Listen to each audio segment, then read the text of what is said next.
आज कोटगड़ D27 battalion CRPF camp तरफ civil action programme कार्यक्रम हो जाइए। जो कार्यक्रम को लेकर आज जो माने ट्रेनिंग माने करथिले सिलाई ट्रेनिंग से जो 20 जन महिला को लेकर आज तालीम दि जाइए। से महिला मान को आज सिलाई मेसीन बंटन करा जाइए। जो बोली कि से माने घरे थी रोजगार करें, रोजगार करी जिनती आत्मनिर्भरशील हे निज गोड़ निजे ठिया पारे ताकू लेकर एक जवान मान प्रयास।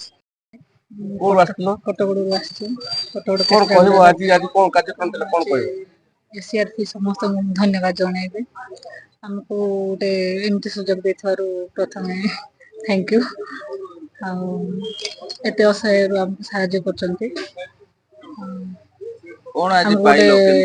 हम गोटे मेसिन देइछती आमे से माध्यम रे जेमति आगु जाई परिबो से भाई मो समस्त को धन्यवाद जणाउछि। जहाँ को नहीं आज अंचल रे बहुत मात्रा रे खुशी लहरी देखा मिलूँ। यही आग को प्रति वर्ष अनेक लोक मैंने छतु चाष हो, कंप्यूटर ट्रेनिंग हो कि धूपकाठी मेसीन हो, यही अनेक माने माध्यम जो माने अन्य रास्ता जाऊँच से मुख्य रास्ता को किपर फेरी पारे एवं से रोजगार करें जो भली सरकार कार्यक्रम से सामिल हो पारे ताकू नहीं जवान मान प्रयास।